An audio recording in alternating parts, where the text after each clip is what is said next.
اعوذ باللہ من الشیطان الرجیم، بسم اللہ الرحمن الرحیم۔ ناظرین محترم السلام علیکم ورحمۃ اللہ وبرکاتہ۔ میں ہوں آپ کا میزبان محمد رئیس احمد اور آپ دیکھ رہے ہیں خصوصی پروگرام الفاروق۔ حضرت سیدنا عمر فاروق رضی اللہ تعالیٰ عنہ کی خدمت میں ARYQ TV کی جانب سے بھرپور انداز میں انتہائی عقیدت کے ساتھ خراج عقیدت و محبت پیش کیا جا رہا ہے۔ عالم اسلام کی ایک ایسی نابغہ روزگار شخصیت، ایک ایسی عظیم شخصیت کہ جن کا ذکر پہلوں نے بھی بڑی عقیدت و احترام سے کیا، آج بھی کیا جا رہا ہے، اور تا صبح قیامت ان کا نام انتہائی ادب و احترام کے ساتھ دیا جاتا رہے گا۔ یہ پروگرام ویسے تو سلمان گل نورانی کر رہے ہیں، لیکن آج وہ موجود نہیں ہے، اس لیے یہ ذمہ داری میرے سپرد کی گئی ہے۔ تو آج حضرت سیدنا فاروق اعظم رضی اللہ تعالیٰ عنہ کی ان اوصاف کے حوالے سے بات کریں گے کہ جن کو مصنفین نے بہت کچھ ان کے بارے میں کتب میں لکھا ہے اور ان کی شانیں بیان ہوئی ہیں، بحیثیت خلیفۃ الرسول، بحیثیت امیر المومنین ان کا کیا کردار ہے، اور ایک ایسا عظیم کردار کہ 22 لاکھ مربع میل پر آپ کی حکومت نظر آتی ہے، بے شمار فتوحات نظر آتی ہیں، زندگی میں سادگی اتنی کہ اللہ اکبر، اور کفار پر ایسے شدید کہ جس کی کوئی مثال نہیں ملتی، مومنوں پر اتنے رحم دل کہ جس کی کوئی مثال نہیں ملتی۔ یعنی کہ آپ ذمیوں کے حوالے سے بات کریں تو ذمیوں کے حوالے سے، ان کے حقوق دینے کے حوالے سے ایک عظیم نام۔ بہت سے کفار ایسے کہ جو آپ کی رحم دلی اور آپ کا عدل دیکھ کر مشرف و اسلام ہوئے کہ ہم جو ہے اس خلافت کے نظام کو قبول کرتے ہیں، تو وہ ایک ایسی عظیم شخصیت، ان کے بارے میں انشاءاللہ بات کریں گے۔ آج ہمارے ساتھ موجود ہیں ممتاز و معروف عالم دین علامہ مفتی احسن نوید نیازی صاحب۔ السلام علیکم ورحمۃ اللہ وبرکاتہ۔ وعلیکم السلام ورحمۃ اللہ وبرکاتہ۔ اور میرے بائیں جانب تشریف فرمائے ہیں ممتاز و معروف عالم دین علامہ مفتی آصف صاحب۔ السلام علیکم ورحمۃ اللہ وبرکاتہ۔ اور ماشاءاللہ میں جوائن کیا عالم اسلام کے ممتاز و معروف اور محبوب ثنا خاں، بہت ہی خوبصورت آواز و انداز میں سرکار علیہ الصلوۃ والسلام کی بارگاہ میں اپنی عقیدت محبتیں پیش کرتے ہیں، صحابہ و اہل بیت اطہار علیہ السلام کی بارگاہ میں ہدایہ مناقب پیش کرتے ہیں۔ تشریف فرما ہیں الحاج محمود الحسن اشرفی۔ السلام علیکم ورحمۃ اللہ وبرکاتہ۔ تو آئیے نعت رسول مقبول صلی اللہ علیہ وآلہ وسلم سے آغاز کرتے ہیں۔ الحاج محمود الحسن اشرفی، بسم اللہ۔ اللہم صلی علی سیدنا مولانا محمد۔ نئے سال کا آغاز ہے تو قصیدہ بردہ شریف سے دل چاہ رہا ہے کہ کچھ مصرع پڑھیں۔ بسم اللہ بسم اللہ۔ امن تذکری جیران بذی سلامی مزجت دمعا جرى من مقلة بدمي الحمد لله منشي الخلق من عدمي ثم الصلاة على المختار في القدم مولاي صل وسلم دائما أبدا على حبيبك خير الخلق كلهم مولاي صل وسلم دائما أبدا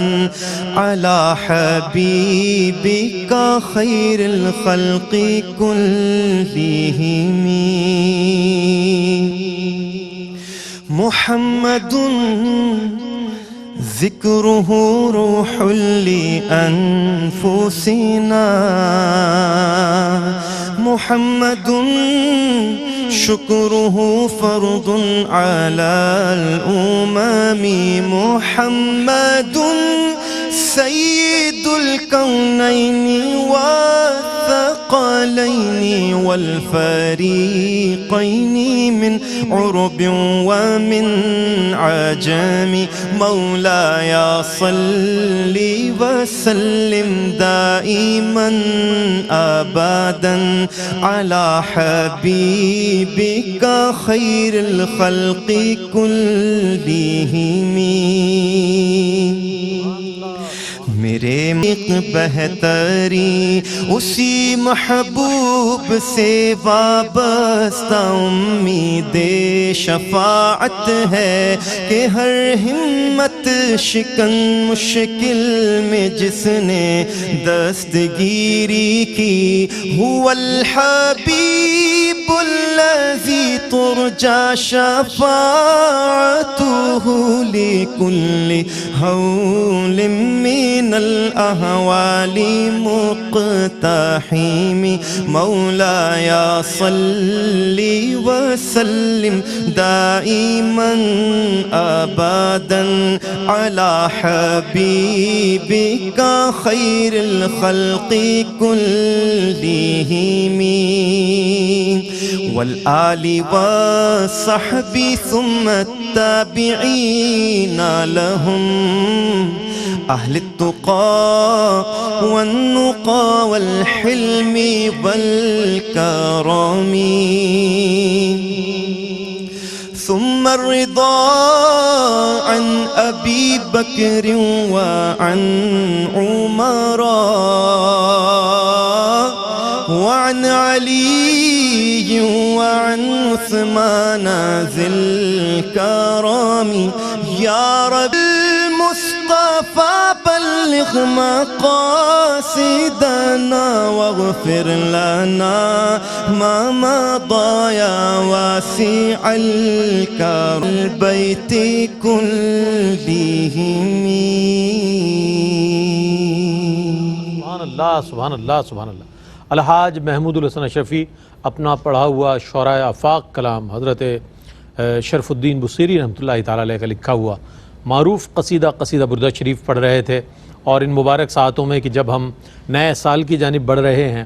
اور نئے سال کی جانب بڑھتے ہوئے جب یہ قصیدہ حضور کی بارگاہ میں پیش کیا گیا ہے تو یقیناً اللہ کی بارگاہ میں یہ مستجاب ہوگا، اور اس میں موجود جو دعائیں ہیں وہ قبول ہوں گی، چونکہ یہ قصیدہ شفا بھی ہے، اس سے شفا بھی حاصل ہوتی ہے لوگوں کو۔ ایک ایسا مجموعہ ہے یہ پورا، اس کی جتنی فصلیں ہیں ان فصول میں ہم یہ دیکھیں تو اس میں شفا کا بھی ذکر ہے، بہت کچھ سرکار کی عنایات کا ذکر ملتا ہے۔ بہرصورت آج حضرت عمر فاروق رضی اللہ تعالیٰ عنہ کے حوالے سے بات ہو رہی ہے اور آپ کی شان بیان ہو رہی ہے۔ مفتی صاحب کیا فرمائیے گا اس حوالے سے کہ تاریخی کتب یہ بتاتی ہیں کہ حضرت ابوبکر صدیق رضی اللہ تعالیٰ عنہ کا عہد خلافت 2.25 سال کا ہے، تو اس 2.25 سال کے عرصے میں حضرت عمر فاروق رضی اللہ تعالیٰ عنہ کی خدمات کیسی نظر آتی ہیں، کیا ہے ان کے حوالے سے؟ بسم اللہ الرحمن الرحیم، صلی اللہ علیہ حبیب سیدنا و مولانا محمد وعلی آلہ وصحبہ بارک وسلم۔ نہ سرور تاج شہی بسر، نہ غرور نشہ کر و فر، مرا افتخار بس این قدر کہ بخاندند غلام عمر۔ سیدنا امیر المومنین غیظ المنافقین فاروق اعظم عمر بن خطاب رضی اللہ تعالیٰ عنہ جب سے اسلام لے کر آئے، حلقہ بگوش اسلام ہوئے، اس وقت سے لے کر اپنے وقت وصال تک اسلام کی ترویج و اشاعت اور مسلمانوں کی سر بلندی کے لیے مسلسل کوشاں رہے ہیں، بلکہ بہت سے کام آپ نے ایسے کیے ہیں کہ وہ آج تک آپ کے لیے صدقات جاریہ ہیں۔ آپ کی حسنات کا سلسلہ اور اسلام کی خدمات کا سلسلہ تھما نہیں، اسی کا تسلسل آگے چلا آ رہا ہے۔ اولیات عمر کے حوالے سے بالکل وہ تفصیل ہے پوری۔ تو سیدنا صدیق اکبر رضی اللہ عنہ کے دور خلافت سے متعلق خاص چونکہ آپ کا سوال ہے تو اس سے متعلق جو ہے وہ ہم گفتگو کرتے ہیں۔ تو دیکھیں امیر المومنین سیدنا صدیق اکبر رضی اللہ تعالیٰ عنہ جب حضور جان عالم علیہ السلام کا وصال ہوا تو سرکار علیہ السلام کے وصال کے بعد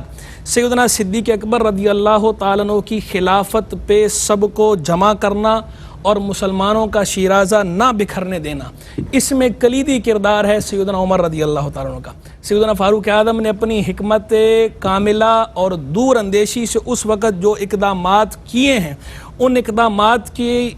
نتیجے میں مسلمانوں کا شیرازہ بکھرنے سے رہ گیا، جو مسلمانوں کا شیرازہ جو ہے یہ مجتمع رہا ہے، بکھرنے سے آپ نے بچایا۔ تو سب سے بڑی خدمت تو آپ کی یہ ہے، سب سے بڑی اور پہلی خدمت کہ حضور جان عالم صلی اللہ علیہ وسلم کے وصال کے بعد آپ نے امت کا شیرازہ بکھرنے نہیں دیا، اور سیدنا صدیق اکبر کو سب سے پہلے آپ نے ہی نامزد کیا، آپ نے ہی نام پیش کیا، اور آپ نے ہی جو ہے لوگوں کو ترغیب دلائی۔ آپ کے ترغیب دلانے کے نتیجے میں سارے کے سارے جو ہے سیدنا صدیق اکبر رضی اللہ اللہ عنہ کے نام پر متفق ہو گئے، مجتمع ہو گئے، اور آپ کا جو زمانہ خلافت ہے جو سرکار رسالت مآب صلی اللہ علیہ وسلم کے منہاج پر ہے، خلافت راشدہ علی منہاج النبوہ، تو وہ سارے کا سارا دور جو ہے اس کی جتنی نیکیاں ہیں وہ ساری سیدنا فاروق اعظم رضی اللہ عنہ کا اس میں کردار ہے۔ پھر سیدنا صدیق اکبر رضی اللہ عنہ جب تک رہے، آپ کے تمام چیزوں کے اندر سیدنا فاروق اعظم کا مشورہ شامل حال رہا۔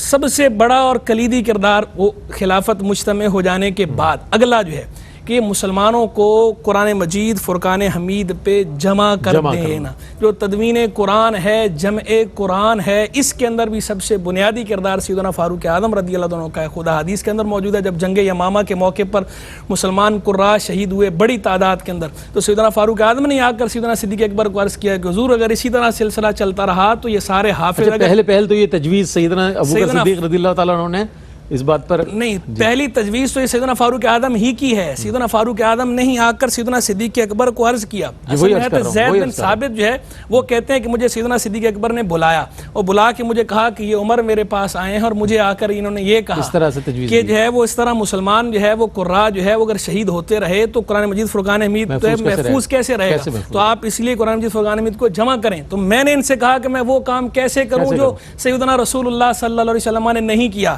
تو عمر نے مجھ سے کہا کہ واللہ یہ خیر ہے، واللہ یہ خیر ہے، اور بار بار مجھ سے مذاکرہ کرتے رہے یہاں تک کہ اللہ نے میرے دل کو کھول دیا اس بات کے لیے جس کے لیے عمر کے دل کو کھولا۔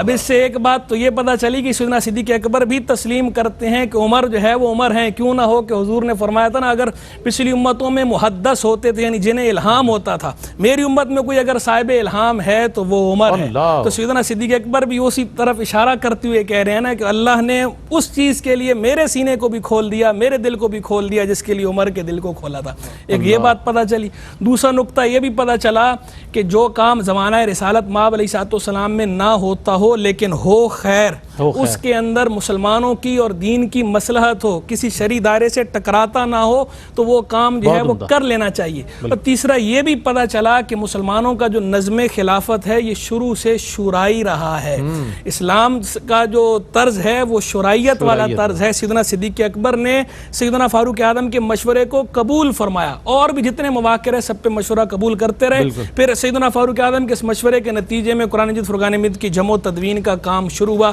تو یہ بھی سیدنا فاروق اعظم کی ایک بنیادی خدمت ہے جو آپ نے سر انجام دی مسلمانوں اور اسلام کے لیے۔ بہت عمدہ، بہت عمدہ، بہت اچھے انداز میں سیدنا صدیق اکبر رضی اللہ تعالیٰ عنہ کے عہد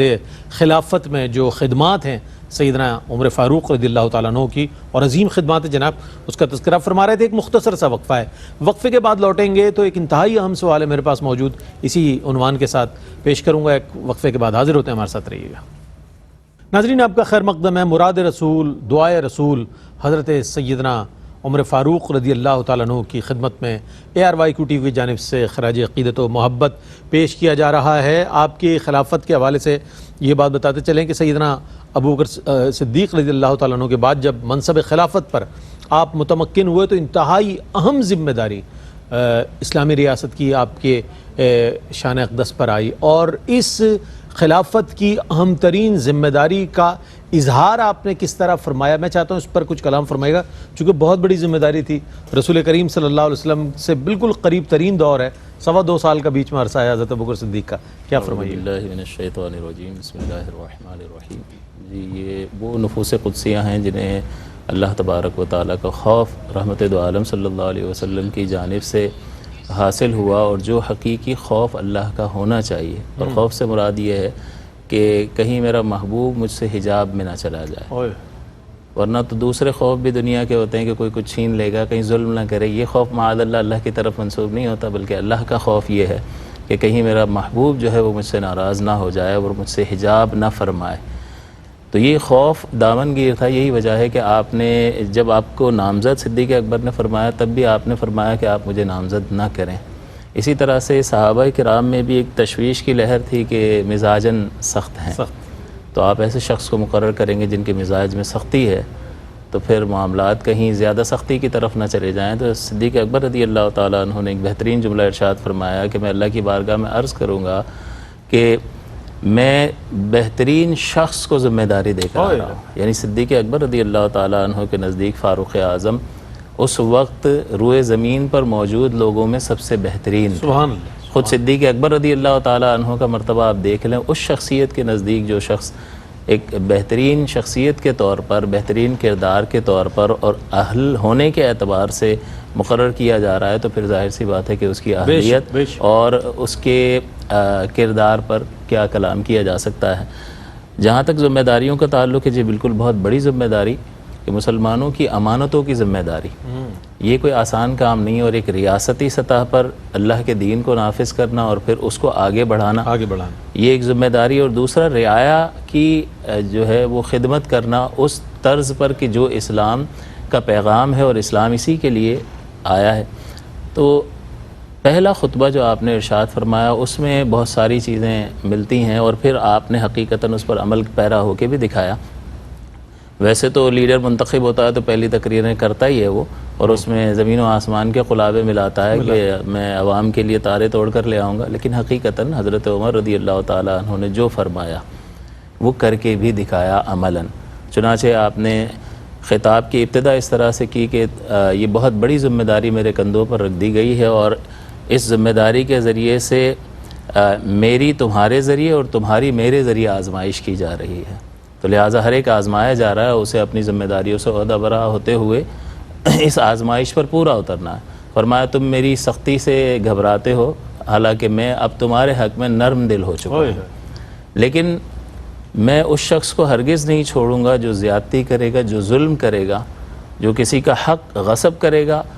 میں اس کو اس وقت تک نہیں چھوڑوں گا جب تک کہ اس کا رخسار زمین سے نہ لگا دوں اور دوسرے رخسار پر اپنا پیر نہ رکھ دوں، حتیٰ کہ وہ بالکل سرنڈر کر دے اور اپنے ہتھیار ڈال کر اطاعت قبول کرے اور انصاف کی طرف مائل ہو۔ اس کا مطلب یہ ہوا کہ لوگوں کے حقوق کی رعایت، یعنی انصاف کی بنیاد پر جس ریاست کی بنیاد رکھی جاتی ہے وہی پھلتی پھولتی ہے، کفر کا نظام چلتا ہے، ظلم کا نہیں چلتا۔ تو پہلی بات ہی آپ نے انصاف سے ابتدا فرمائی، پھر مزید یہ فرمایا کہ میرا کچھ حق تم پر ہے، تمہارا کچھ مجھ پر حق ہے، اور اس حق میں آپ نے بیان فرمایا کہ جو ٹیکسز تمہیں دینے ہیں وہ تمہیں ایمانداری سے ادا کرنے، اور اس کے بدلے میں وظائف اور عطیات تمہیں دوں گا، یہ تمہارا مجھ پر حق ہے۔ اسی طرح سے آپ نے مزید یہ فرمایا کہ میں سرحدوں کی حفاظت کروں گا، یہ میری ذمہ داری ہے، اور مزید یہ فرمایا کہ جب تم جہاد پر چلے جاؤ گے تو تمہارے مال اور اہل کی حفاظت اس طرح سے کروں گا کہ جس طرح سے باپ اپنے بچوں کے گھر کی حفاظت کرتا ہے۔ تو یہ حضرت عمر رضی اللہ تعالیٰ عنہ نے ایک ایسی ذمہ داری کا پیغام دیا کہ اور اس کو پورا کر کے بھی دکھایا، اور فرمایا کہ اس سلسلے میں تم اللہ سے ڈرتے رہو، میری مدد کرتے رہو، اور جو اللہ تعالیٰ نے مجھ پر ذمہ داری رکھی ہے اس میں مجھے نصیحت بھی کرو اور مجھے تنبیہ بھی کرو۔ یعنی یہ کون سا خلیفہ ہوگا یا کون سا ایسا حکمراں ہوگا کہ جو اس طرح کی لوگوں کو اجازت دے رہا ہے کہ مجھے تنبیہ کرو، اپنے آپ کو یہی وجہ ہے کہ ایک عورت جو ہے وہ آپ سے پوچھ لیتی ہے آپ کا کرتا کیسے بنا۔ اسی طرح مہر کے معاملے میں سوال کر لیا کہ حضرت عمر نے فرمایا کہ بھئی آج کے بعد اس سے زیادہ مہر کوئی نہیں لے گا، اگر لیا تو میں اسے بیت المال میں جمع کر لوں گا۔ تو ایک خاتون کھڑی ہو گئی، انہوں نے کہا کہ اللہ تعالیٰ تو فرماتا ہے کہ تم نے قنطار بھی دے دیا ہو تو اس سے تم واپس نہیں لے سکتے، جی تو اس سے تم واپس نہیں لے سکتے۔ تو حضرت عمر نے فرمایا کہ بالکل اس عورت نے ٹھیک کہا، اور یہ عورت عمر سے زیادہ علم رکھتی ہے۔ تو یہ ظرف تھا آپ کا کہ اتنا بڑا حکمران اور 22 لاکھ مربع میل پر حکومت کرنے والی شخصیت جو ہے وہ عاجزی کے اعتبار سے، عوام کے حقوق کی رعایت کے اعتبار سے، سرحدوں کی حفاظت کے اعتبار سے اور انصاف کی فراہمی کے اعتبار سے جس ذمہ داری کا آپ نے مظاہرہ کیا ہے اس کی مثال نہیں ملتی۔ اور اس میں کوئی شک نہیں کہ آپ کا عرصہ خلافت جو ہے وہ 10 سال 6 ماہ یا 7 ماہ یہ عرصہ لکھتے ہیں مورخین، اور علامہ جلال الدین سیوطی رحمۃ اللہ علیہ نے تاریخ الخلفاء میں بھی تقریباً یہی عرصہ لکھا ہے۔ اچھا حضرت، ایک چیز ہے کہ حضرت عمر فاروق رضی اللہ تعالیٰ عنہ کا عہد خلافت جو ہے بلا شبہ اس میں کوئی شک نہیں ہے کہ تاریخ اسلام کا ایک روشن باب ہے، ایک ایسا سنہرا باب ہے کہ جس کے ساتھ تاریخ اسلام سجی ہوئی نظر آتی ہے۔ فتوحات ہی فتوحات ہیں. اللہ اکبر. ریاست اسلام جو ہے وہ پھیلتی چلی جا رہی. جناب کیا فرمائے گا اس عہد خلافت کے بارے میں؟ لیکن اس بھائی آپ تو یہ کہہ رہے ہیں تاریخ اسلام کا سنہرا باب ہے. میں یہ کہتا ہوں کہ یہ تاریخ عالم کا سنہرا باب ہے کہ پوری انسانی تاریخ جو معلوم تاریخ ہے آپ اٹھائیں. بالکل بالکل. سیدنا فاروق اعظم رضی اللہ تعالیٰ عنہ جیسا زرعی دور آپ دکھا دیں. سیدنا رسول اللہ صلی اللہ علیہ وسلم تو چونکہ وہ تو سید رسول ہیں نا, انبیاء اور رسول علیہ السلام کی بات نہیں ہو رہی, بات ہو رہی ہے امتیوں کی. انبیاء اور رسول سے نیچے جو انسان ہیں ان لوگوں کی بات ہو رہی ہے, غیر معصوم بشر کی بات ہو رہی ہے, انسانوں کی. انبیاء اور رسول علیہ السلام کو چھوڑ کر بقیہ جتنے بھی لوگ ہیں ساری تاریخ آپ اٹھائیں, پوری تاریخ عالم ایک طرف اور سیدنا فاروق اعظم رضی اللہ عنہ کا زرعی دور ایک طرف پلڑا, یہ بھاری ہوگا.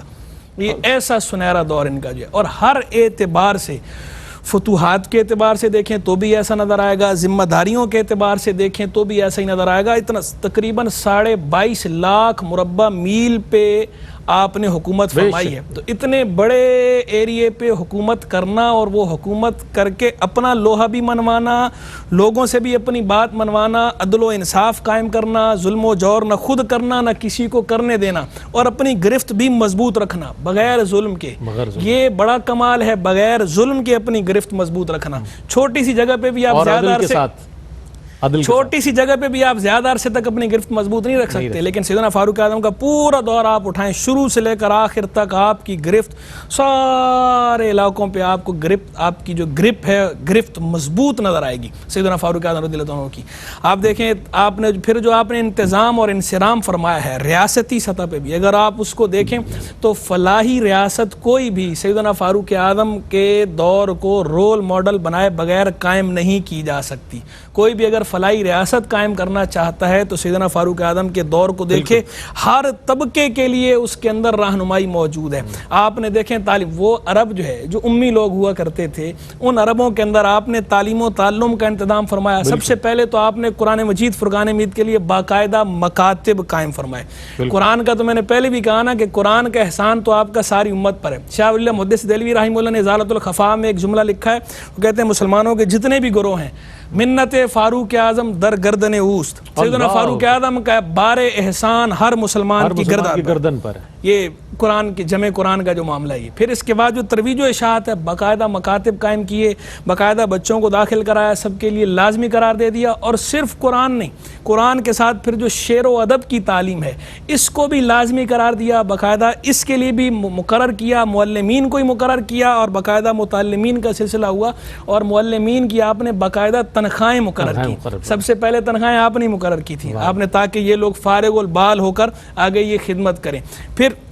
اس کے بعد آپ نے جو ہے یہ فوجی اعتبار سے دیکھیں, باقاعدہ فوج آپ نے بنائی ہے. ورنہ اس سے پہلے تک جہاد کا اعلان ہوتا تھا, لوگ جو ہے وہ جہاد کے لیے حاضر ہوتے تھے, چلے جاتے تھے. آپ نے باقاعدہ فوج بنائی, اور اس کے لیے باقاعدہ لوگوں کو بھرتی کیا جاتا تھا اور ان کو باقاعدہ بھیجا جاتا تھا. پولیس کا باقاعدہ محکمہ بنایا. جیل خانہ جات جو ہیں یہ سب سے پہلے آپ نے ہی بنوائے کہ اس طرح رکھا جائے. شہروں کا جو ہے تصور, آپ لگا آبادی بڑھتی جا رہی ہے, شہر بنایا جائیں, کوفہ, بصرہ, فسطاط, یہ شہر باقاعدہ آپ نے, جزیرہ, یہ شہروں کو آپ نے آباد کیا. پھر جو ہے وہ اس کے اندر جو ہے وہ سڑکیں کس طرح بنائی جائیں, آبادی کو کس طرح وہ رکھا جائے. بیت المال کو باقاعدہ منظم آپ نے کیا, منظم انداز میں بیت المال قائم کیا. اور اس بیت المال پھر خود نہیں, خود کس طرح لیا. ایک مرتبہ بیمار ہو گئے, طبیب نے کہا کہ آپ کو شہد کی ضرورت ہے, شہد لیا کریں, ساتھ آپ کی کو شفا ہوگی. سب کو اکٹھا کیا, مسلمانوں کو اکٹھا کر کے کہا اگر آپ لوگوں کی اجازت ہو تو میں تھوڑا سا شہد لے لوں, کیونکہ مجھے طبیب نے کہا ہے. تو لوگوں نے کہا حضرت آپ لے لیتے, ویسے کہا نہیں, یہ آپ سب کی امانت ہے,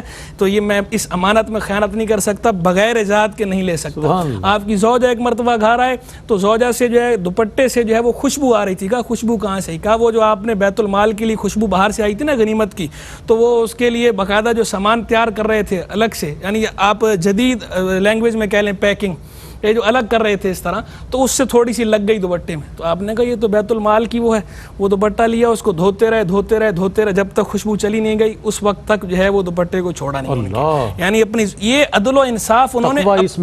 اس میں آ رکھا ہے, اپنی ذات پہ, اپنے گھر والوں پہ نافذ کر کے دکھایا, بتایا کہ اس طرح ہے. تو سیدنا فاروق اعظم نے جو اپنے آپ کو باقاعدہ یوں منوایا ہے عدل و انصاف کے ذریعے. کیا کہنے. انشاءاللہ پروگرام کے آخر میں منقبت بھی شامل کریں گے, اور بہت ہی خوبصورت انداز میں الحاج محمود الحسن اشرفی کی آواز میں آپ سن سکیں گے. لیکن ابھی ہم چونکہ حضرت سیدنا فاروق اعظم رضی اللہ تعالیٰ عنہ کے فضائل و مناقب کے حوالے سے بات کر رہے ہیں, فتوحات کا ذکر آیا اور اجمالی طور پر ذکر فرمایا آپ نے 22 لاکھ مربع میل پر آپ کی حکومت ہے، تو آپ کے عہد خلافت میں جو فتوحات کا سلسلہ ہے اس پر کچھ کلام فرمائیے گا؟ یہ فتوحات کا سلسلہ صدیق اکبر رضی اللہ تعالی عنہ کے دور میں اس کی ابتدا ہو چکی تھی، اور آپ کے دور میں یہ سلسلہ بہت زیادہ پھیل گیا، جس میں ایران، عراق، شام، مصر، بیت المقدس، اردن، یہ بہت سارے اتنے نام ہیں کہ ان کی ایک پوری فہرست ہے، اور بڑے زبردست ممالک بھی فتح کیے، اور کئی ملکوں کے جو ہیں وہ بہت سارے شہروں پر قبضہ کیا۔ اب سوال یہ ہے کہ کیوں قبضہ کیا؟ دوسروں کے ملکوں میں یعنی در اندازی کرنا، داخل ہو جانا اور ان کو بے دخل کر دینا یہ مقصد نہیں تھا، بلکہ اللہ تعالیٰ کے نظام کو غالب کرنا تھا۔ جو انصاف پر مبنی نظام اللہ تبارک و تعالیٰ کی طرف سے رحمت دو عالم صلی اللہ علیہ وسلم کی طرف بھیجا گیا، اس کے ذریعے سے اس قانون کو، اس نظام کو ریاستی سطح پر نافذ کر کے لوگوں کو ایک نظام عدل اجتماعی کے تحت لانا مقصود تھا، اور یہ خالق کی طرف سے بھیجا گیا نظام تھا جس کا علم کامل اور جس کی قدرت مطلق ہے، جس میں نقص کی کوئی گنجائش نہیں ہے، لہٰذا اس ہی نظام کا یہ حق ہے کہ اس کو نافذ کیا جائے، اور واقعتاً انسان بنتا اس وقت ہے کہ جب وہ اس ہدایت سے کما حقہ فائدہ حاصل کرے اور اپنے آپ کو اس کے مطابق ڈھالنے کی کوشش کرے۔ تو یہ وہی ایک کوشش تھی، اور آپ کو فرق نظر آئے گا کہ ویسے تو منگولوں نے بھی بڑے حملے کیے اور کھوپڑیوں کے مینار تعمیر کر لیے، اور جہاں بھی گئے انہوں نے فساد ہی پھیلایا، لیکن مسلمانوں نے جہاں پر قدم رکھا ہے وہاں پر اسلامی تعلیم نے ان کی رہنمائی کی، رحمت دو عالم صلی اللہ علیہ وسلم کی سیرت طیبہ نے ان کی رہنمائی کی، اور اس رہنمائی کے پیش نظر انہوں نے قدم اٹھایا کہ پہلے دیکھتے تھے کہ اذان کی آواز تو نہیں آ رہی ہے تو وہ ہمارے بھائی ہیں، وہ بھی مسلمان ہیں، اگر نہیں آ رہی ہے تو پھر ان کو دعوت اسلام دیتے تھے، اگر وہ اس کو قبول نہیں کرتے تو پھر جزیے کی دعوت کہ ہمارے ماتحت ہو جاؤ، ٹیکس ادا کرو اور امن و امان سے رہو، ٹھیک ہے تم تمہارے دین پر رہو، اور ٹھیک ہے اپنے طور پر تم زندگی گزارو، کیونکہ لا اکراہ فی الدین، دین میں تو کوئی اکراہ اور زبردستی ہے ہی نہیں۔ اور یہ آیت الکرسی میں اللہ تعالیٰ کی صفات کمال کے ذکر کے بعد اللہ نے فرمایا کہ بالکل واضح ہو چکا، اگر اللہ تبارک و تعالیٰ کی صفات کمال کو بندہ جان جائے تو ایمان لانا اس کے لیے آسان ہے، لہٰذا کوئی زبردستی نہیں ہے، تو زبردستی نہیں تھی، تو لہٰذا تمام تر تقاضوں کو پورا کرتے ہوئے جب سامنے مسلمانوں کی تمام مطالبات کو رد کرنے کے بعد وہ مقابلے پہ اترتے تھے، تب تلوار سے آغاز کیا جاتا تھا، اور اس میں بھی ان لوگوں سے مقابلہ کیا جاتا تھا جو مقابلے پر اترتے تھے، بوڑھوں کو، بچوں کو، عورتوں کو، حتیٰ کہ حضور نے فرمایا کسی کھیت کو نہ جلاؤ، کسی درخت کو نہ جلاؤ، یعنی کسی کو بھی کوئی نقصان اور اطراف کے ماحول کو کوئی کسی طرح کا کوئی نقصان نہ پہنچا، اور یہ اللہ تعالیٰ کا وعدہ تھا جو اللہ تعالیٰ نے پورا فرمایا کہ لِیُظْہِرَہُ عَلَى الدِّینِ کُلِّہ، کہ اللہ تعالیٰ دین کو غالب فرمائے گا، اور یہ حضرت عیسیٰ علیہ السلام کے وقت میں یہ کمال اور بتمام و کمال ظاہر ہوگا، اور اللہ تعالیٰ نے یہ بھی وعدہ فرمایا کہ وعد اللہ الذین آمنوا منکم وعملوا الصالحات۔ یہ کیوں اتنی فتوحات حاصل ہو رہی تھی؟ اس لیے کہ اللہ نے وعدہ فرمایا ایمان والوں سے اور ان لوگوں سے کہ جنہوں نے نیک عمل کیا کہ ان کو زمین میں خلافت عطا فرمائے۔ بہت اچھے انداز میں مفتی صاحب نے جواب بیان فرمایا۔ ایک مختصر سا وقفہ ہے، وقفے کے بعد لوٹیں گے انشاءاللہ، تو آپ کی خدمت میں حاضر ہوں گے، مزید سوالات شامل کریں گے، ہمارے ساتھ رہیے۔ آپ کا خیر مقدم ہے، الفاروق کے نام سے پروگرام آپ دیکھ رہے ہیں، اور حضرت سیدنا عمر فاروق رضی اللہ تعالیٰ عنہ کی خدمت میں خراج عقیدت محبت۔ مختصراً ہم یہ جاننا چاہیں گے کہ ریاستی انتظامات عہد خلافت میں کس انداز کے تھے؟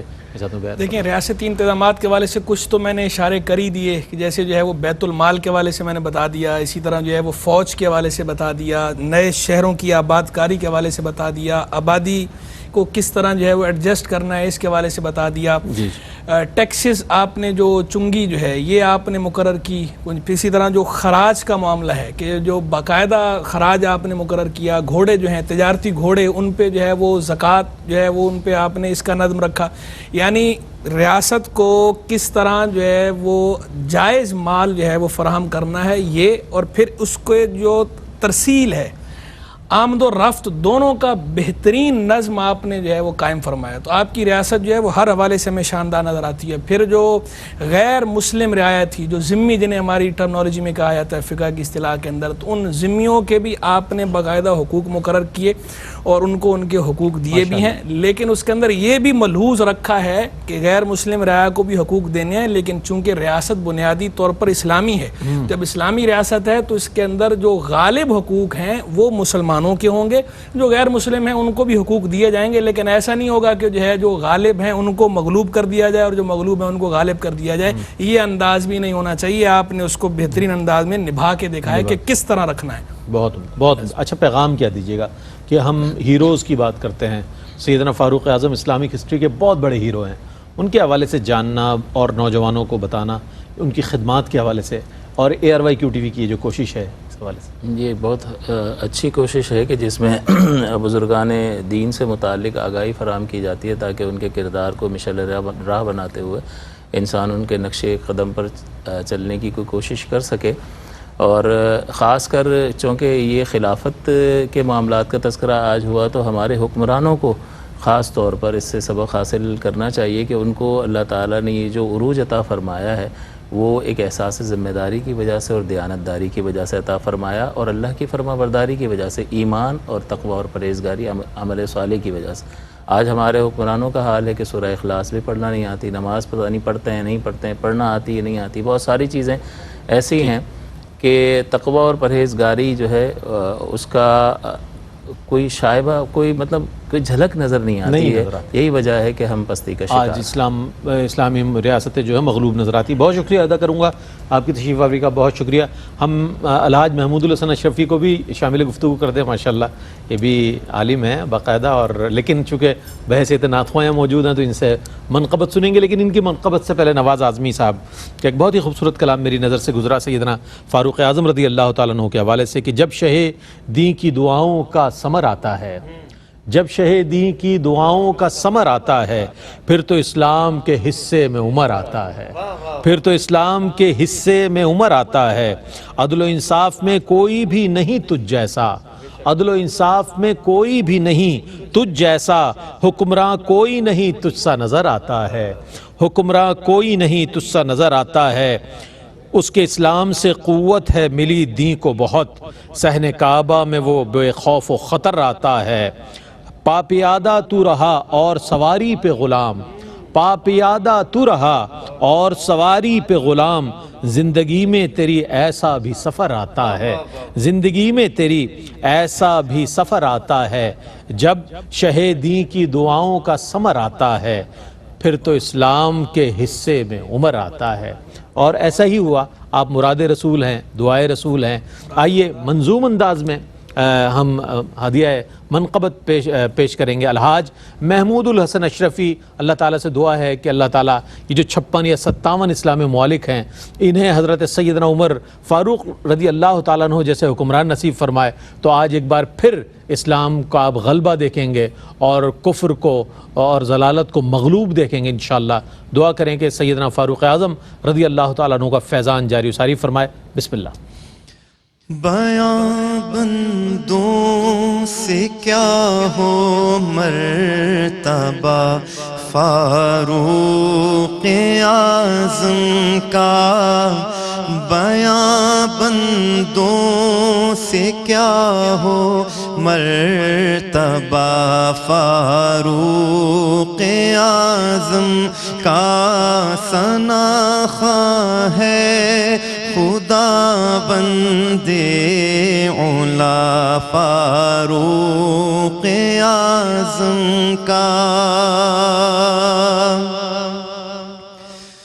صحابہ میں ہے افضل حضرت صدیق کا رتبہ، صحابہ میں ہے افضل حضرت صدیق کا رتبہ،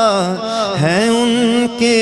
بعد اعلیٰ مرتبہ فاروق اعظم کا، ہے ان کے بعد اعلیٰ مرتبہ فاروق اعظم کا.